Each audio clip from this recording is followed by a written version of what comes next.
नमस्कार, C10 news देख रहे हैं आप। मैं हूं आपके साथ सुनील सिंह पौरुष। बुलेटिन की शुरुआत बड़ी खबर के साथ। यूपी बीजेपी में सीटों पर फंसे पेच को लेकर लगातार बैठकों का दौर जारी है।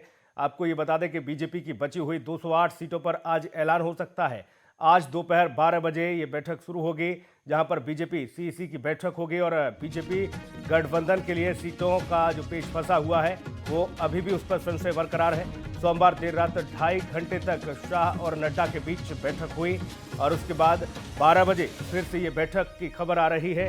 सीसी की बैठक होगी और 12 बजे ये बैठक होगी, जिसमें आज बैठक में ये ऐलान भी, मंथन करने के बाद ऐलान भी किया जा सकता है कि जो भी 208 प्रत्याशी और दावेदार बचे हैं यूपी में, उनके लिए लिस्ट जारी हो सकती है।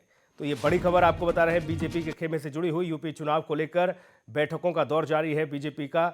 दिल्ली में देर रात तक अमित शाह और जेपी नड्डा के बीच बैठक हुई, जिस पर सहमति बनाने को लेकर मंथन हुआ है।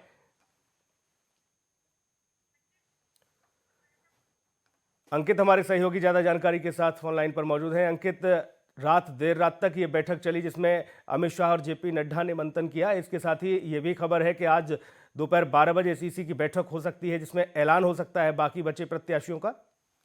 बिल्कुल, देखिएगा सुनील, जिस तरीके से भारतीय जनता पार्टी लगातार मैराथन बैठकें चल रही है, जिसमें भारतीय जनता पार्टी के राष्ट्रीय अध्यक्ष जगत प्रकाश नड्डा और गृह मंत्री अमित शाह उस बैठक की अध्यक्षता कर रहे हैं। अगर हम बात करें सूबे के मुखिया योगी आदित्यनाथ और दोनों डिप्टी सीएम केशव प्रसाद मौर्य, दिनेश शर्मा इस बैठक में मौजूद रहते हैं। भारतीय जनता पार्टी के प्रदेश स्तर के जो भी नेता हैं, पदाधिकारी हैं, वो भी इस बैठक में रहते हैं। तो लगातार जो सहयोगी दल है भारतीय जनता पार्टी, इस बार यूपी विधानसभा चुनाव में जिस तरीके से अपने प्रत्याशियों लेकर चिंतन और मंथन कर रही है, उसके बाद लेकिन अभी तक परिणाम सामने निकल कर नहीं आया है, क्योंकि बैठकों का दौर लगातार जारी है। कल भी भारतीय जनता पार्टी के मुख्यालय में देर रात तक बैठक चली थी, जिसमें जो शीर्ष नेतृत्व वो जो 208 प्रत्याशी हैं उनको लेके लगातार चर्चा कर रहा है। लेकिन अभी तक जो अगली सूची है भारतीय जनता पार्टी के मुख्यालय की तरफ से या फिर केंद्रीय नेतृत्व की तरफ से, उसको जारी नहीं किया गया है। सबसे बड़ा एक पेच यहाँ ये फंसा हुआ नजर आ रहा है कि जो सहयोगी दल हैं वो लगातार भारतीय जनता पार्टी से जिस तरीके से अपने प्रत्याशियों को लेके टिकट मांग रहे हैं, उसकी स्थिति बिल्कुल अभी तक क्लियर नहीं हो पाई है। लेकिन हमारे सूत्र यह भी बता रहे हैं कि अपना दल की राष्ट्रीय अध्यक्ष अनुप्रिया पटेल को 8 से 10 सीटें भारतीय जनता पार्टी विधानसभा चुनाव में प्रत्याशी के तौर पर देने जा रही है। अगर हम बात करें निषाद पार्टी के राष्ट्रीय अध्यक्ष डॉक्टर संजय निषाद, वो अभी उत्तर प्रदेश के चुनाव प्रभारी धर्मेंद्र प्रधान से भी मिले थे और भारतीय जनता पार्टी के राष्ट्रीय अध्यक्ष